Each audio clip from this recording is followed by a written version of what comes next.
Assalamualaikum warahmatullahi wabarakatuh. Alhamdulillah, anak-anakku sekalian, saya Muhammad Mahfud, guru kimia.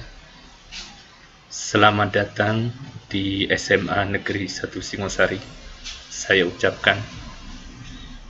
Dan ini mungkin pertemuan pertama kali bagi kita kelas 10 yang berbahagia, dan kita masuk pada materi yang pertama, yaitu tentang hakikat ilmu kimia.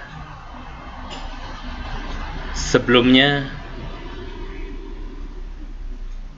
kita harus mengenal dulu siapa sebenarnya Bapak Kimia yang disepakati atau yang ditetapkan sebagai Bapak Kimia Internasional atau Bapak Kimia Dunia. Orang Barat menyebut Bapak Kimia kita adalah Geber atau Jabir Ibnu Hayyan. Jabir Ibnu Hayyan inilah yang kemudian disebut oleh para ahli kimia sebagai peletak dasar dari ilmu kimia. Kata kimia berasal dari bahasa Arab, yaitu al-kimia, yang berarti melebur atau mencetak bersama atau perubahan suatu benda. Keinginan para ilmuwan pada saat itu menginginkan bahwa melalui reaksi kimia dapat merubah timah menjadi emas. Untuk masa itu, keinginan tersebut memang sulit diwujudkan, sebab reaksi kimia pada saat itu terjadi melalui penyusunan kembali kulit-kulit atom tanpa terjadinya perubahan inti atom. Timah dapat berubah menjadi emas adalah persoalan perubahan inti atom. Perubahan inti atom inilah yang saat ini kita kenal dengan reaksi nuklir. Kalau ada medium yang dapat menampung energi yang dihasilkan pada saat perubahan inti atom besi ataupun timah bisa menjadi emas melalui reaksi fusi, maka cita-cita para ilmuwan kimia pada saat itu dapat terwujud.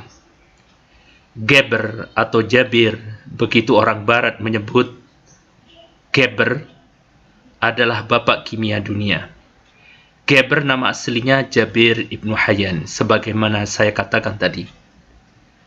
Beliau sangat asik mengadakan penelitian-penelitian berkaitan dengan reaksi-reaksi kimia, sehingga buku-buku beliau menjadi rujukan utama dalam pengembangan ilmu kimia. Dunia Islam merupakan tempat peleburan bagi para ahli alkimia. Pemikiran Platonis dan Aristotelian yang sudah sedikit banyak disisihkan menjadi ilmu hermetis terus diasimilasi.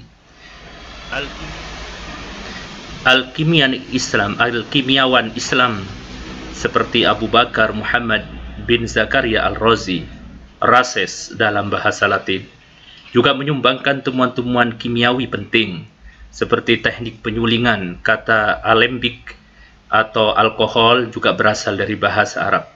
Asam klorida, asam sulfat, dan asam nitrat, an-natrun, dan alkali yang merupakan bentuk nama untuk unsur natrium dan kalium, dan banyak lagi yang lain. Penemuan bahwa air raja atau aqua regia, campuran asam nitrat dengan asam klorida, dapat melarutkan logam termulia yaitu emas, adalah penemuan yang mengompori imajinasi para alkimiawan selama 1000 tahun berikutnya. Para filosof Islam, penulis yang paling berpengaruh yang sekaligus ditasbihkan sebagai Bapak Kimia dalam hal ini adalah Jabir bin Hayyan dalam bahasa Arab, Geberus dalam bahasa Latin, atau Geber dalam bahasa Inggris. Tujuan utama Jabir adalah takwin, penciptaan buatan makhluk hidup dalam laboratorium alkimia.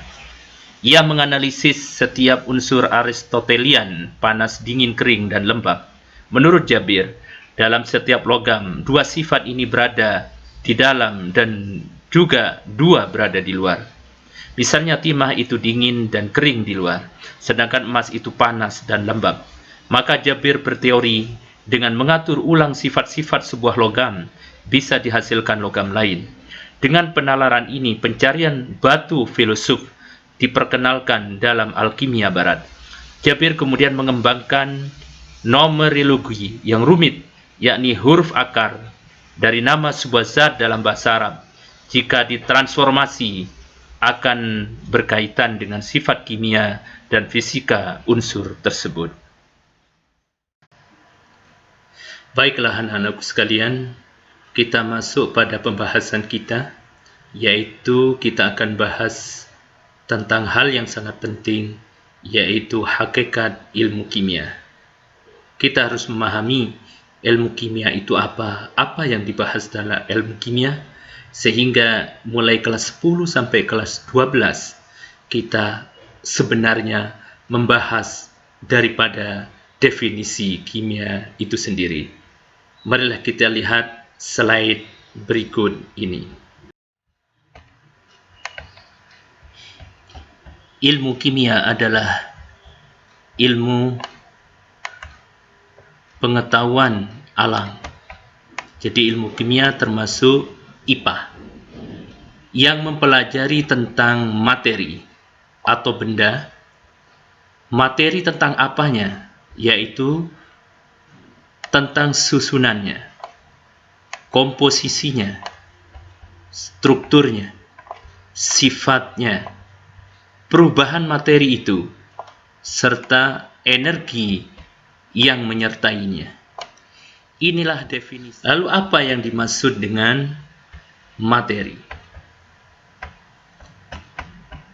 Materi atau benda adalah segala sesuatu yang mempunyai massa dan menempati ruang, sebagaimana pernah dibahas waktu kalian duduk di bangku SMP. Segala sesuatu apa saja yang punya massa dan menempati ruang, maka itulah benda atau materi. Berarti semua makhluk Allah adalah materi. Bumi, materi. Kemudian matahari, air, udara, manusia, binatang, bahkan virus corona, dan lain-lain yang ada di sekitar kita, bangku, kursi, meja, dan sebagainya, baik yang padat, cair, yang gas, itu selama dia mempunyai massa dan menempati ruang, termasuk materi. Inilah yang akan kita bahas. Materi dari sisi susunannya, dari komposisinya, dari strukturnya, sifatnya, perubahan materi, serta energi yang menyertainya.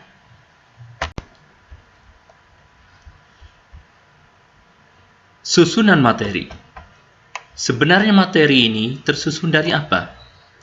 Setiap materi atau benda tersusun dari zat penyusunnya.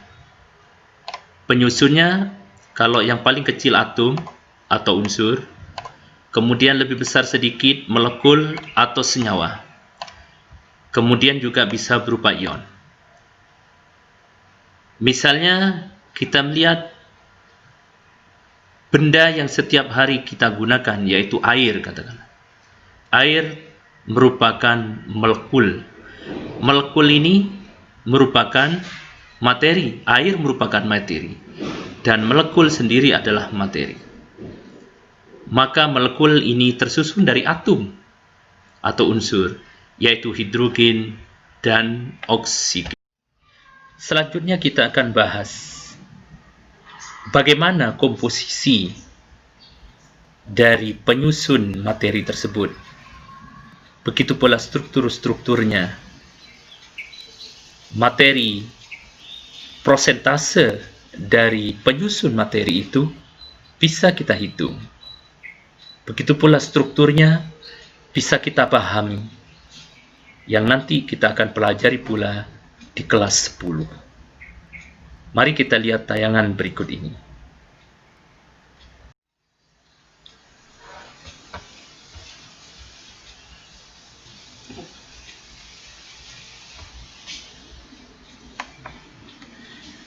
Komposisi materi.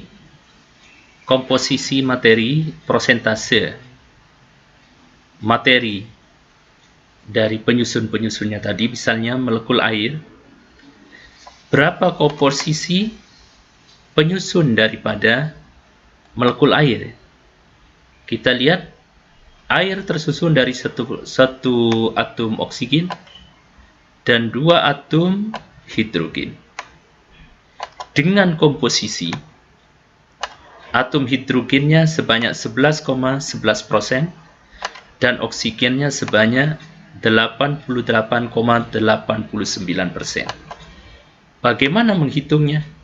Nah, ini nanti kita akan pelajari di kelas 10 pada materi stoikiometri tentang mencari persentase atau komposisi dari materi molekul air atau molekul-molekul yang lain. Lalu apa yang dimaksud dengan struktur materi? Struktur materi dapat dilihat daripada penyusun terkecil dari materi tersebut, seperti misalnya atom atau molekul. Sehingga akan dibahas pula tentang struktur atom, bagaimana struktur atom, begitu pula struktur molekul. Struktur atom ini akan kita bahas pada bab berikutnya setelah kita mengetahui hakikat daripada ilmu kimia ini. Sementara anak-anakku sekalian, selanjutnya kita akan memahami atau kita akan bahas tentang sifat daripada materi itu. Sifat dari materi ini ibarat manusia, mempunyai sifat yang nampak dan sifat yang tidak nampak. Sifat yang nampak, misalnya rambutnya ikal, matanya bulat, alisnya tebal, hidungnya mancung, ini adalah sifat-sifat yang nampak. Ini adalah kalau di dalam materi merupakan sifat fisik atau sifat fisika. Sementara ada sifat yang tidak nampak, yang ada di dalam benda tersebut, yang ada pada manusia. Sifat itu akan muncul ketika manusia itu berinteraksi dengan manusia yang lain. Misalnya dia pemalu, peramah, dermawan, atau mudah tersinggung, pemarah, dan sebagainya. Ini adalah sifat yang muncul ketika seseorang berinteraksi dengan orang lain. Inilah yang kemudian disebut sifat kimia. Sifat kimia ini terjadi ketika dia berinteraksi dengan unsur yang lain, misalnya mudah bereaksi atau reaktif dan sebagainya. Marilah kita lihat bagaimana sifat materi yang diwakili oleh sifat benda yang terkecil, yaitu berupa atom atau unsur, molekul atau senyawa. Sifat materi. Sifat materi dapat ditinjau dari sifat kimia dan fisika. Misalnya sifat kimia, materi yang reaktif dan inet. Reaktif itu artinya mudah bereaksi dengan materi yang lain, atom atau unsur yang lain. Inet itu tidak mau bereaksi. Sementara sifat fisika adalah sifat yang nampak dari materi tersebut, misalnya warnanya, titik didihnya, titik lelehnya, kelogamannya, wujud zatnya, cair, padat, atau gas, dan lain-lain. Inilah sifat daripada materi. Selanjutnya tentang perubahan materi. Sebagaimana di SMP telah kalian pelajari, ada 2 macam perubahan materi, yaitu perubahan fisika dan perubahan kimia.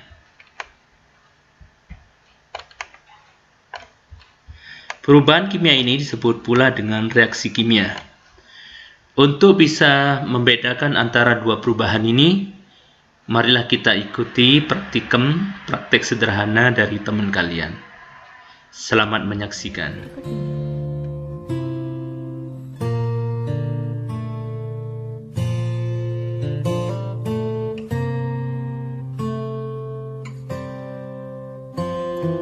Heart beats fast, colors and promises. How to be brave? How can I love when I'm afraid to fall?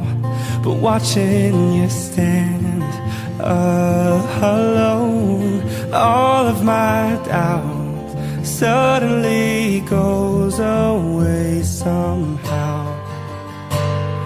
One step closer.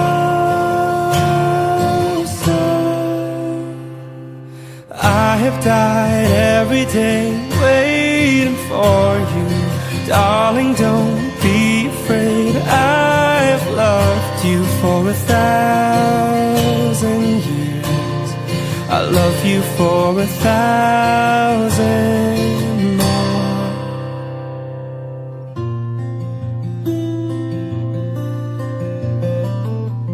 Time stands still, beauty in all she is. I will be brave, I will not let anything take away what's standing in front of me. Every breath, every hour has come to.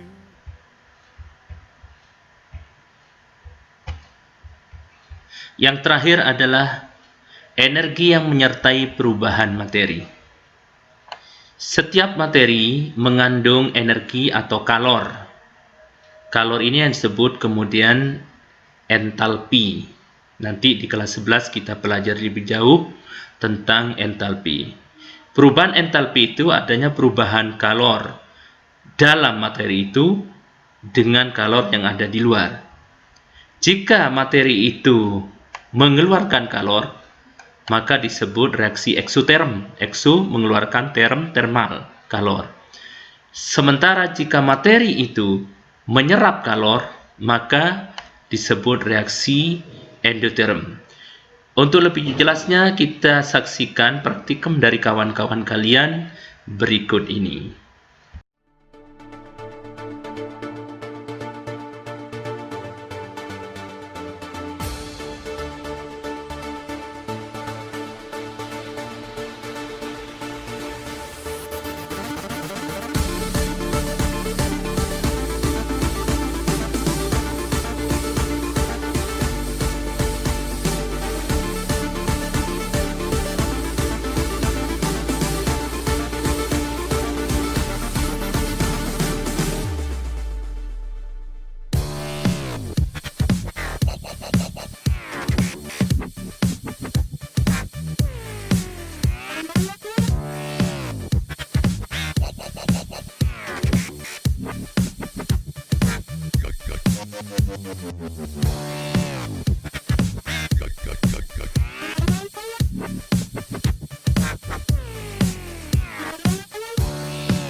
No, take it.